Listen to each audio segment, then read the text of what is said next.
Good evening, dear brothers and sisters. Good evening, dear brothers and sisters. మరొక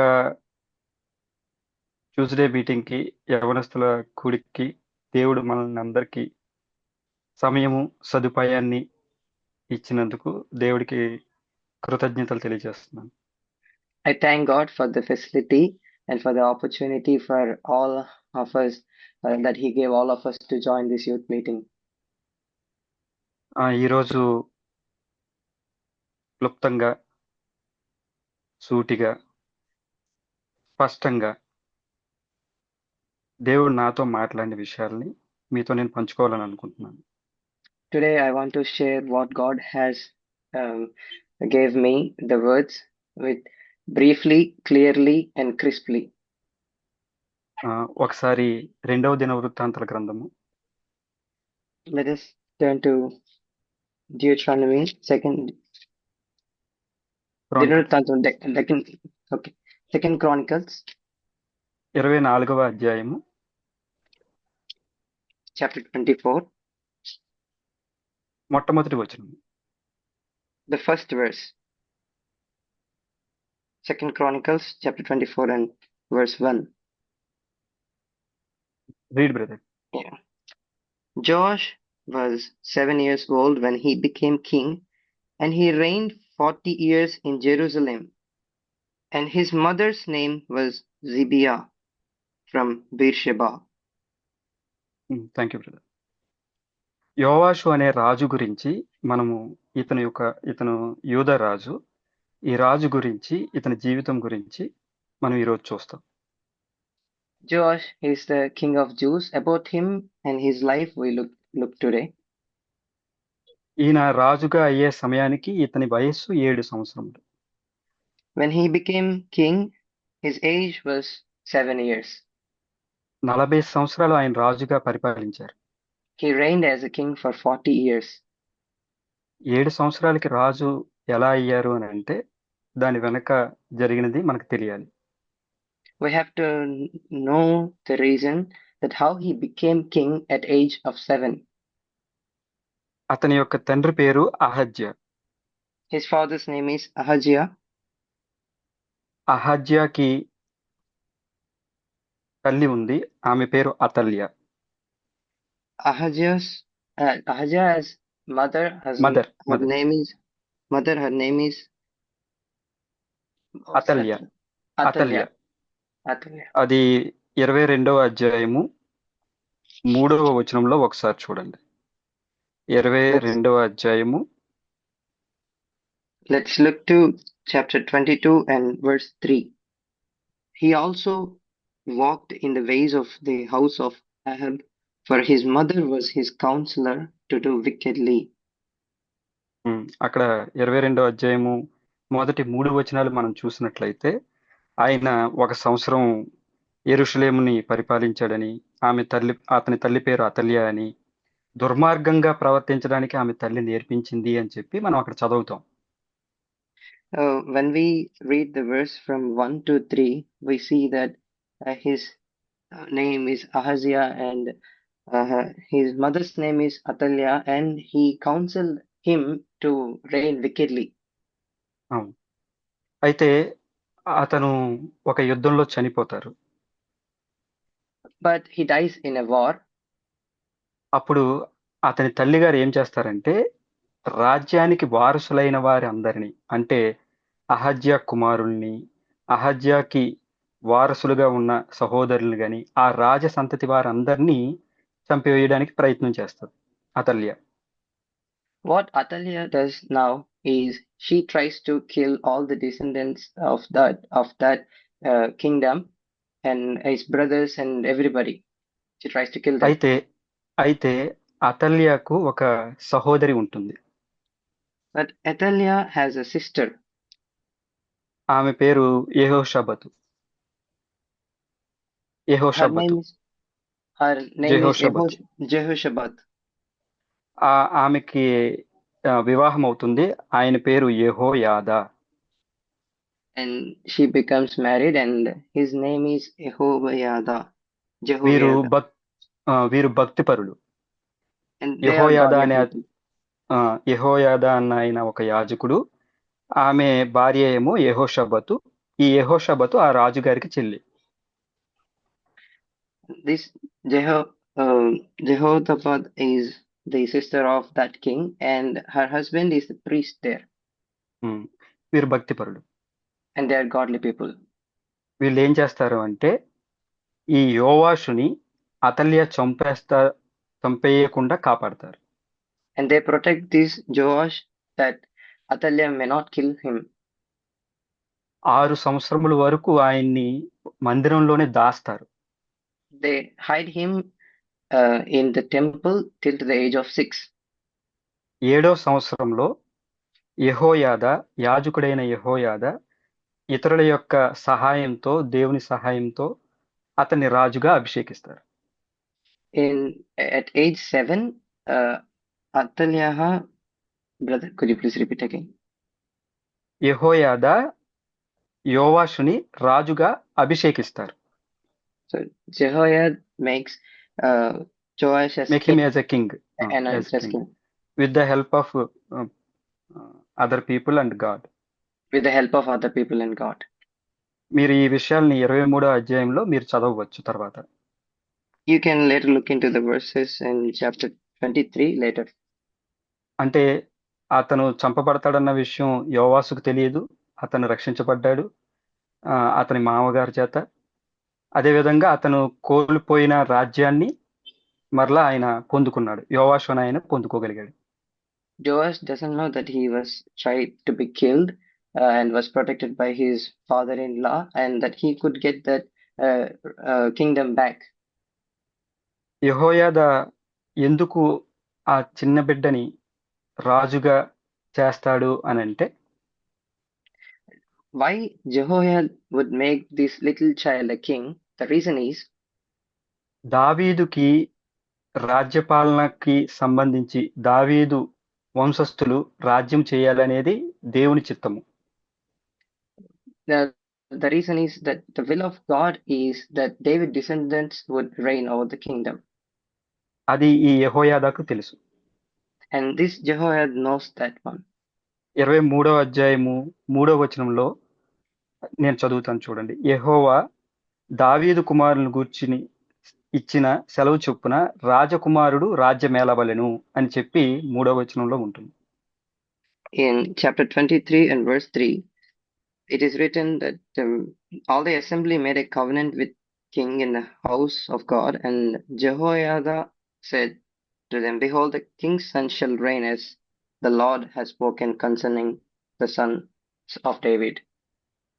ఈయన్ని రాజుగా చేసినప్పుడు అతల్యాని యోవాసుకు సంబంధించిన వాళ్ళు సంహరిస్తారు. So when he became king, the Athaliah was killed by the relates of Joash.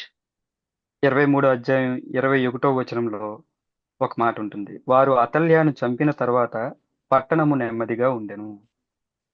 In chapter 23 and verse 21, it is written like the people of the land rejoiced and the city was quiet after the death of Athaliah.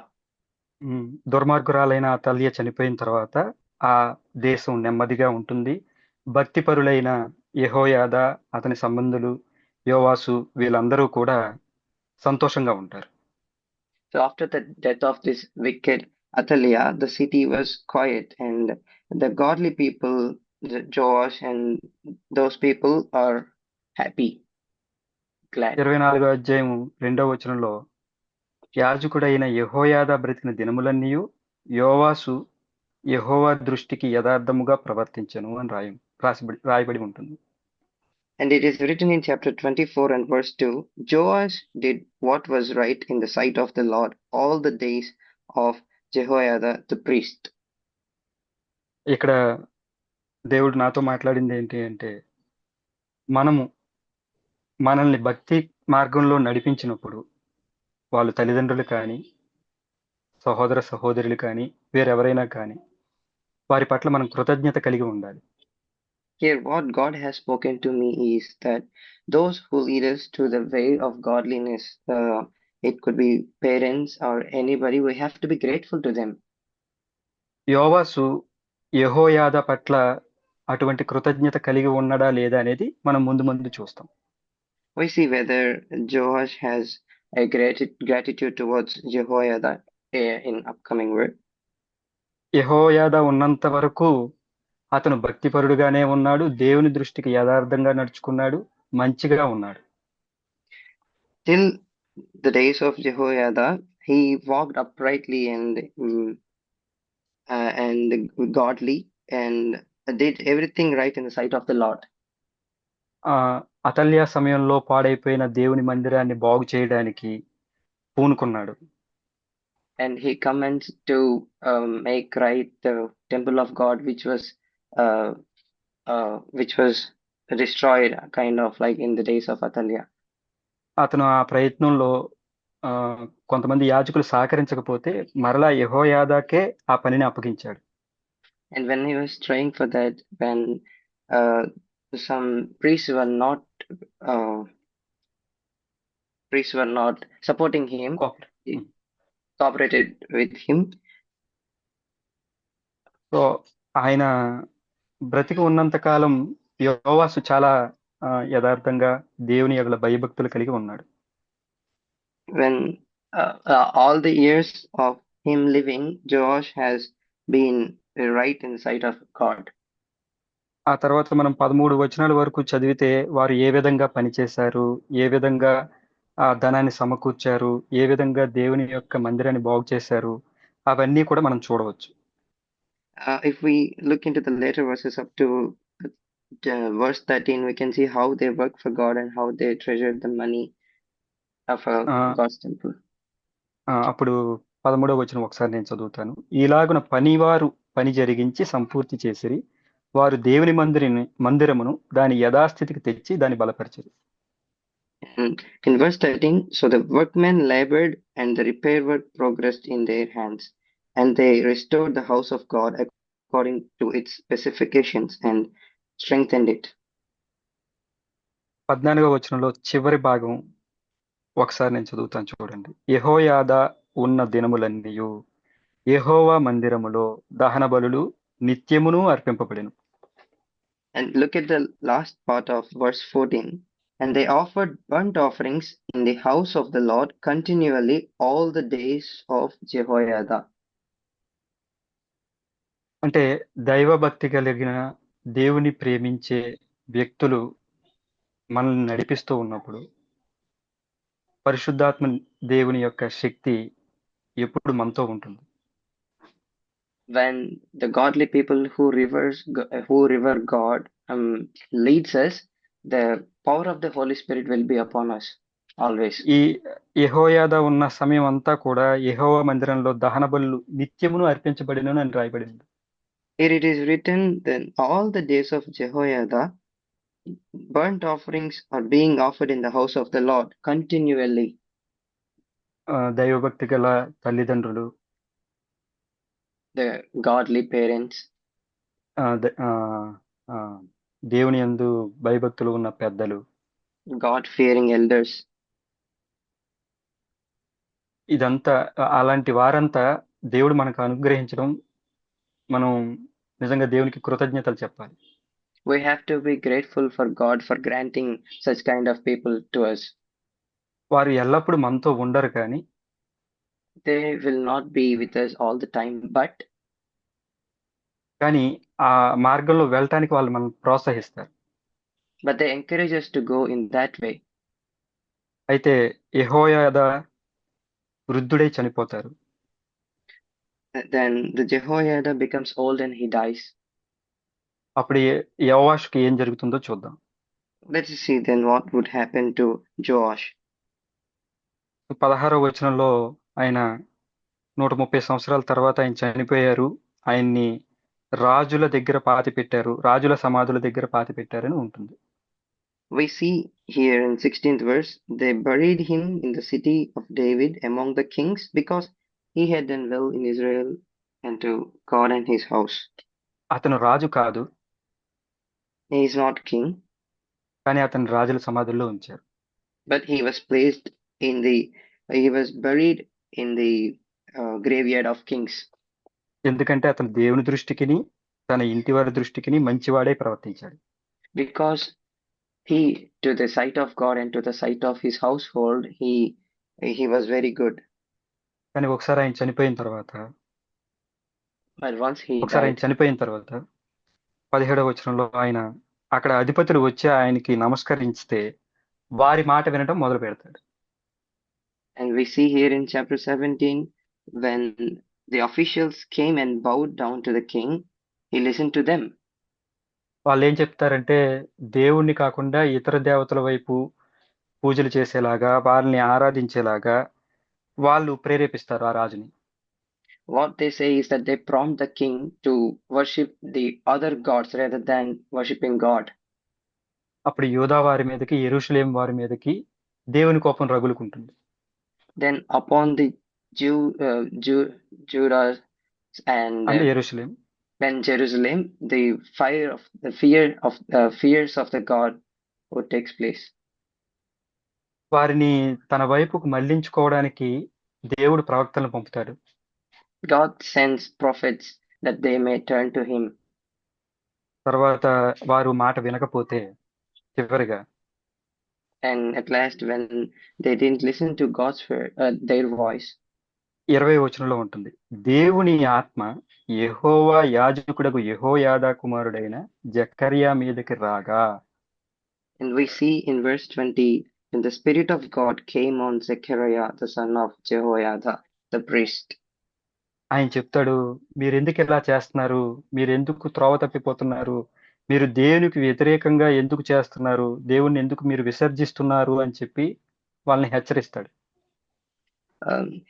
He says that, why are you going away from the ways of the Lord? Why are you despising God? Why are you not turning to God? He says like that.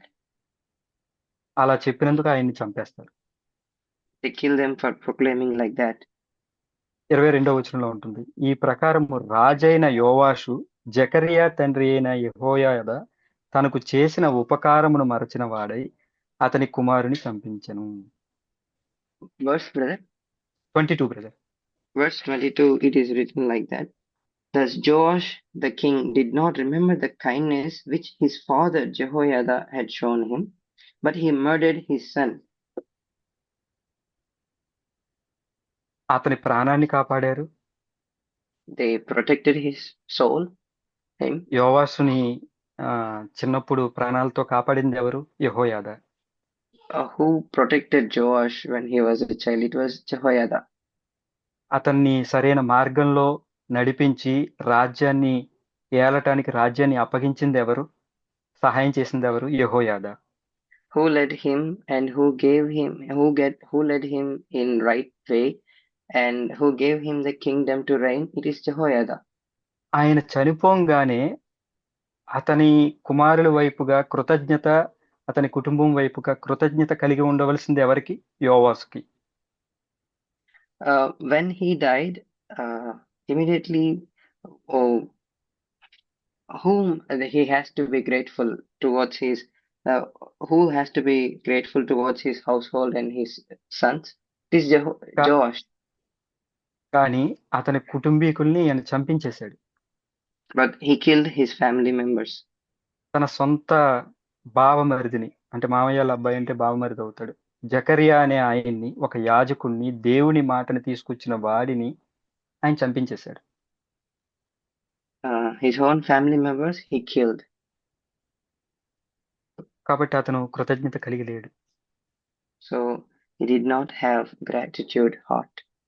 ఆ అధ్యాయం చివరికి వచ్చేసరికి దేవుడు అతన్ని మొత్తుతాడు, యోవాసు చనిపోతాడు, ఇవన్నీ జరుగుతాయి. Later in the ending of this chapter, we see that God strikes him and Joash dies. ఇది సరైన అంతం కాదు. This is not the right ending. ఎందుకనంటే చిట్ట చివరికి వచ్చేసరికి అతను దేవునికి దూరం అయిపోయాడు. Because at the ending he went away from God. మన విషయాల్లో కూడా మనం జాగ్రత్తగా ఉండాలి. We have to be careful with ourselves also. మనల్ని మొట్టమొదటి నుంచి భయభక్తులతో పెంచి దేవుని వైపుగా మనల్ని నెట్టి మనల్ని సరైన మార్గంలో తీసుకువెళ్ళిన తల్లిదండ్రులు ఉండవచ్చు, పెద్దలు ఉండవచ్చు, సహోదరులు ఉండవచ్చు, సహోదరులు ఉండవచ్చు, బంధువులు ఉండవచ్చు, ఎవరైనా ఉండవచ్చు. There may be elders and parents and family members or brothers or sisters who leads us in right ways. And ఒక్కసారి వాళ్ళు మనకు దూరంగా వెళ్ళినప్పుడు, ఒకవేళ వారు అందుబాటులో లేకపోయినప్పుడు మనం దారి తప్పిపోయే అవకాశం ఉంది. there is a chance that we may derail from the way that once they depart from us, or there is a gap between us and them. యోవాసుకు జరిగినట్లే మనకు కూడా జరగవచ్చు.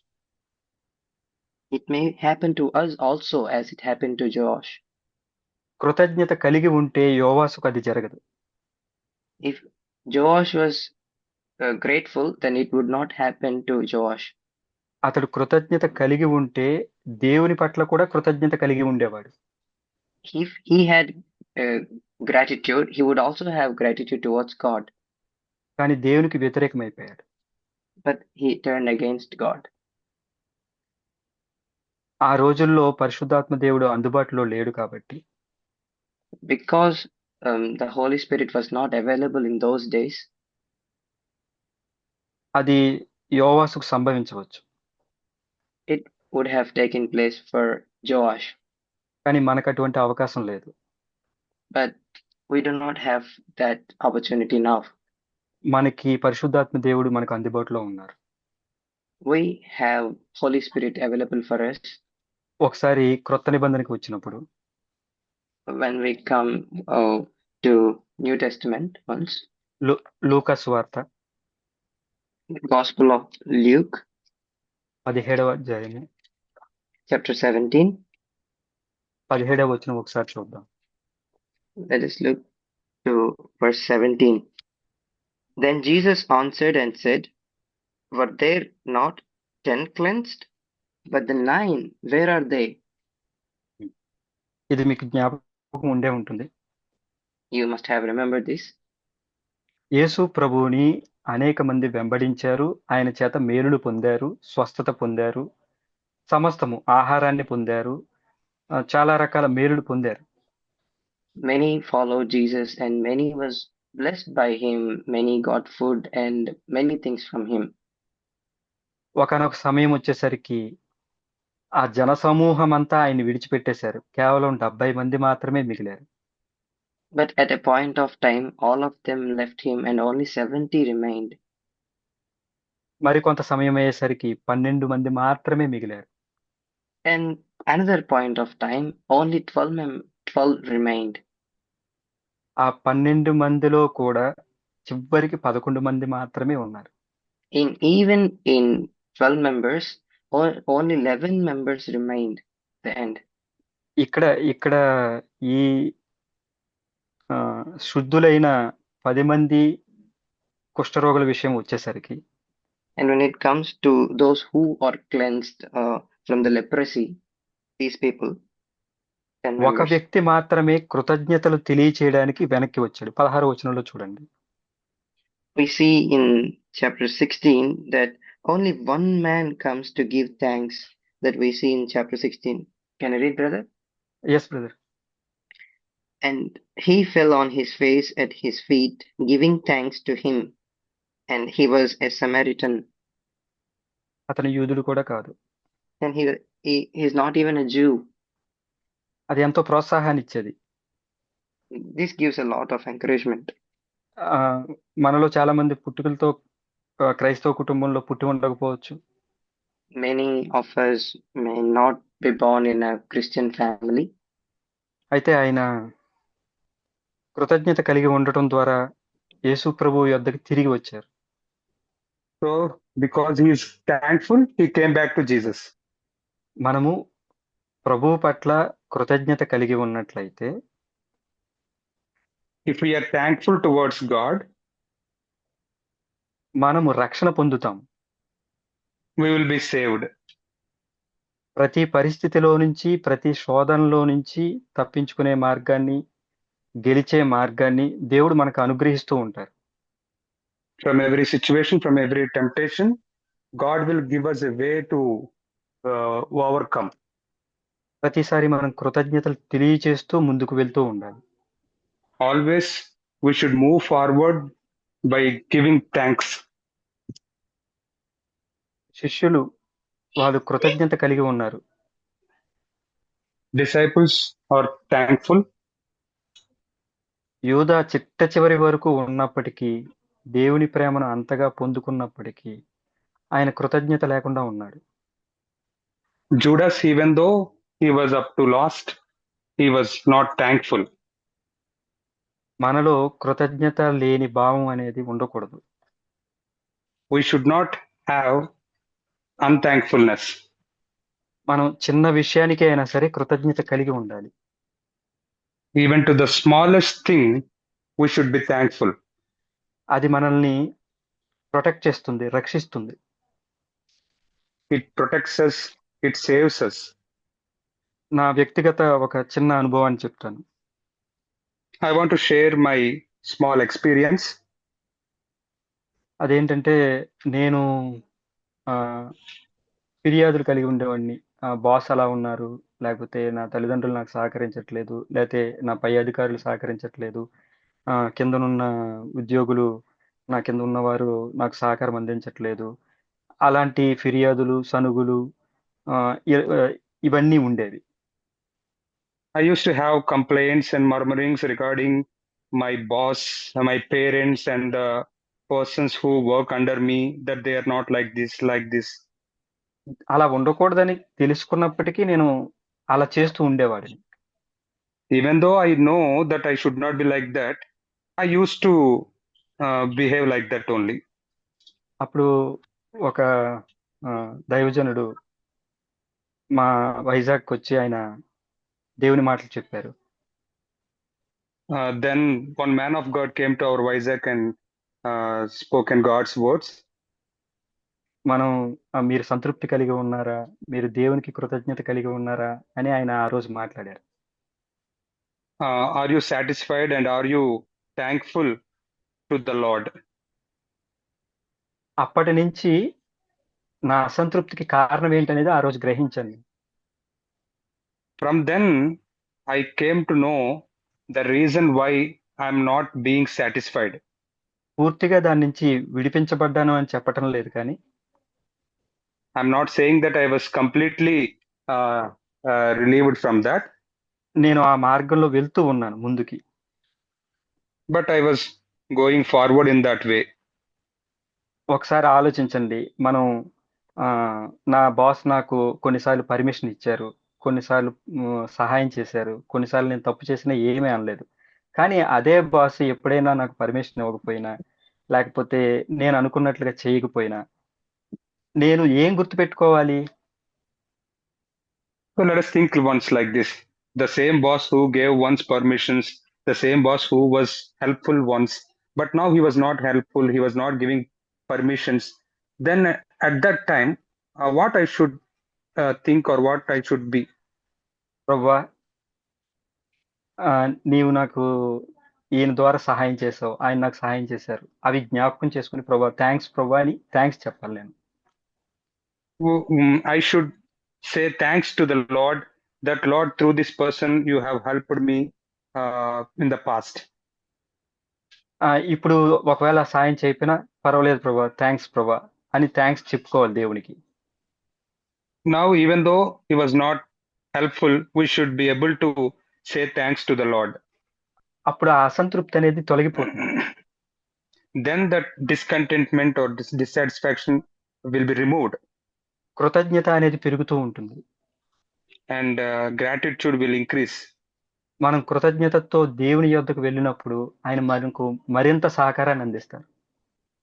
When we go to the Lord with thankfulness, then he will extend his support to us. ఎఫెసీయులకు రాయబడిన పత్రిక 5వ అధ్యాయము 20వ వచనం ఒక్కసారి చూద్దాం. The letter to Ephesians, let's turn to chapter 5 and verse 21. 20 brother. Brother, can I read it, brother? Yes brother. 20. Yes brother. 20, brother.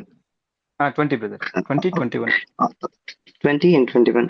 Always giving thanks for all things in the name of our Lord Jesus Christ to God, even the Father, and be subject to one another in the fear of Christ.